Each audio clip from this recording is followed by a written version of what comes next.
The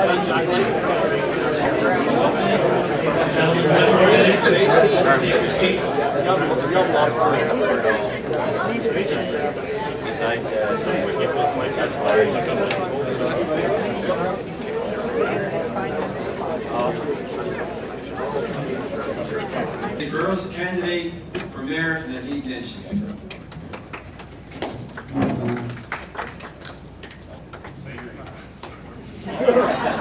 Never. We've heard ourselves enough now. We just do it. Thank you. This is great. Thank you all for coming today. Thank you all for, luckily the weather stinks, so I can't say thank you all for taking a beautiful summer afternoon. But thank you all for coming, and thank you all for being so engaged in the future of this great city. Let me start by telling you a little bit about me. I grew up in Calgary, not far from here as a matter of fact, to a first-generation Canadian family that struggled a little bit while I was growing up. We didn't have a lot of money, but what I had was a lot of opportunity. I had opportunity to graduate from fantastic public schools. I had opportunity to make use of public libraries and public transit, public pools where I learned to swim badly. And for that, I really consider myself a product, a child of this great community.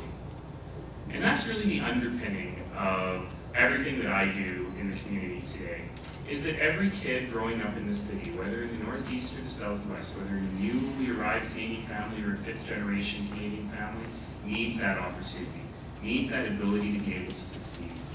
And the kind of government that we give ourselves, the kind of city government that we give ourselves, is integral to that. I'm a graduate of the University of Calgary, where I did a business degree. I was president of the Students' Union there, which is how I really first learned about how nonprofits and governments organize themselves. I've worked in the big leagues of business. I always say I'm the only guy you'll ever meet whose two biggest clients are the United Nations and the Gap. They have more in common than you would think. Typically on very big numbers. I worked with the United Nations, for example, on determining how the private sector can help the poorest people in the world. These are billion-dollar, $100 million decisions that I worked with. But I also love cities. And when I had the chance to come back to Calgary after working and living in cities around the world, after going to graduate school at Harvard to learn about public administration, after paying off my hideous school debt, I had the opportunity to come back to this great city I love. I wrote a little bit, I thought a little bit about how cities work. And you may know me over the last few years of being the City Hall columnist for the Calgary Herald, as well as for CBC Radio 1. What I do for you is sit through city council meetings. It's good that I do this for you. Because I always say that if Calgarians actually had to sit through city council meetings, we would have 100% voter turnout in the election, and none of the folks who were there would win again. Because we deserve better. We deserve a better city council, and we deserve a better Calgary. The good news is Calgarians know that already. We are a city full of innovative people, people who take risks, people who are not afraid of change. Our city council, however, needs to catch up. And that's unfortunately what we have not seen, particularly in these last 3 years of bitter partisanship, of fighting, of taking your eye off the ball, of spending endless hours arguing about whether to close 2 lanes of Memorial Drive on a sunny Sunday afternoon in August, while you let your infrastructure deficit balloon to $1.5 billion, and while 100% of your contracts go over budget by $700 million. This is not the council that Calgarians deserve. So what I stand for is 3 things. Number 1, sustainability.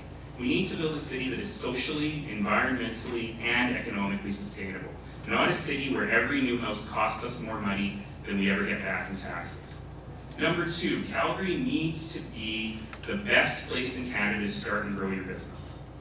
That means that the city has to see itself as a problem solver, helping people succeed in business, instead of a regulator who succeeds when all forms are filled out in quadruplicate and every single checklist is made up.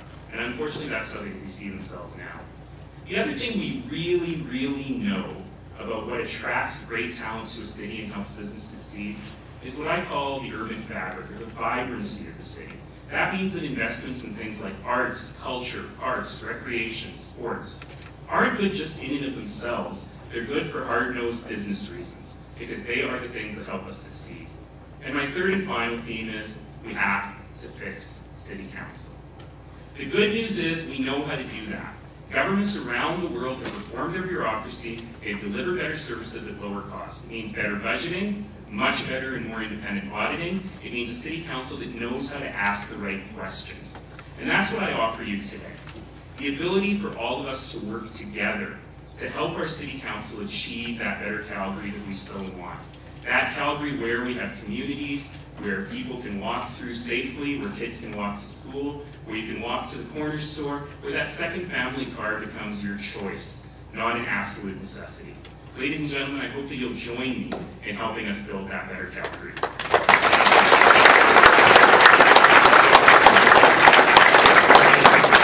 Thank you, candidate Derek McKenzie.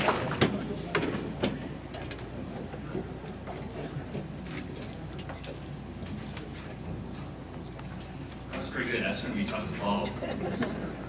Hi, I'm Derek McKenzie. I want to thank you all for showing up this afternoon.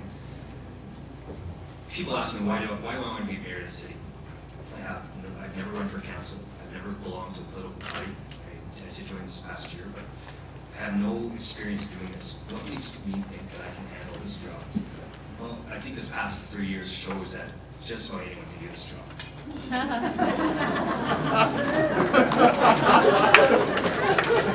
think the next mayor of the city is going to show staunch leadership. They've got to give the vision. They've got to show where we need to go and how we can do that.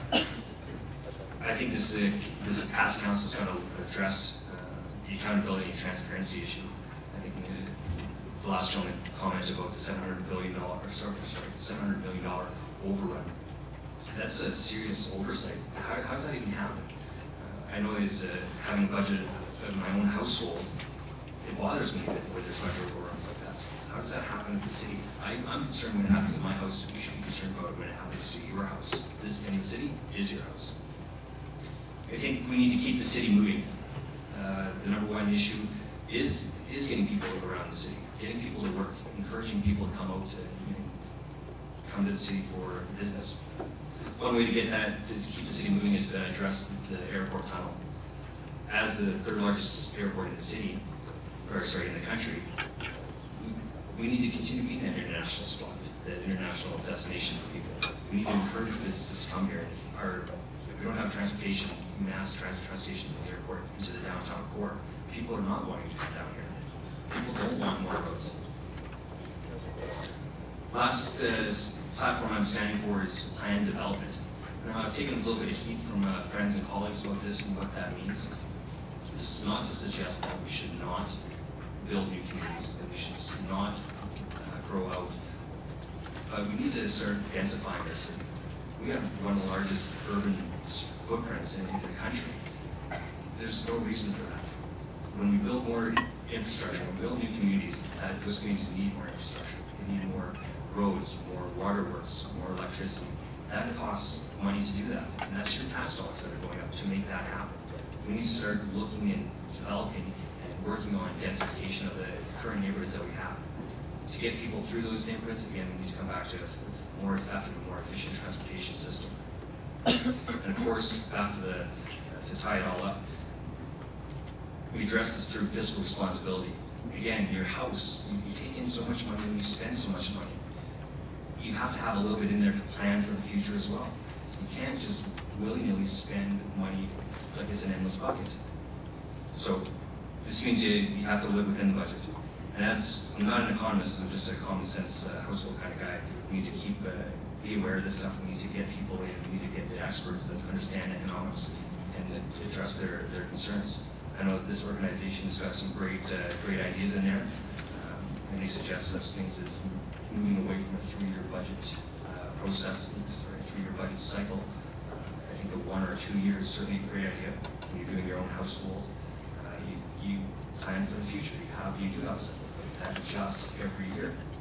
So on that, I want to say thank you very much.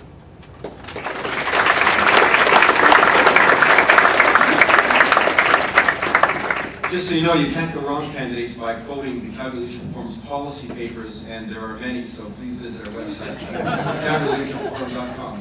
Candidate Kent Herr.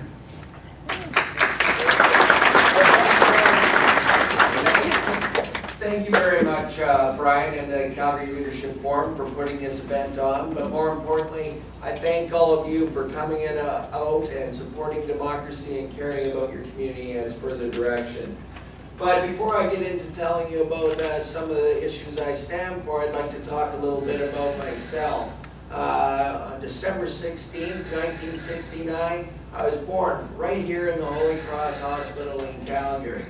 And guess what? I had lots of opportunities growing up. I got to play baseball, hockey, swimming, and all that good stuff that kids get to do. I grew up in the local varsity acres, and my parents were both local public school teachers who really got their kids involved in the community. In fact, my mom's here today. Judy Hare, why don't you stand up and give a wave, Mom? You know, she gave me those opportunities to participate in that community. But tell you what, that also took a vibrant city to do that.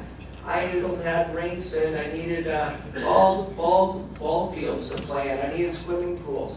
And those are the kind of opportunities I want to see, not only for today, but for tomorrow, the children of tomorrow who come to this great city.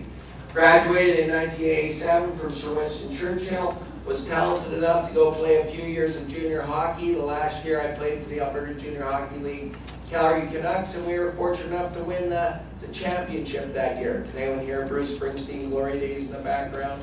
Well, I can hear it playing. But anyways, went to school to Mount Royal College, was lucky enough to play on the Cougar hockey team, take some classes there. But my second year there, I was a victim of a violent crime.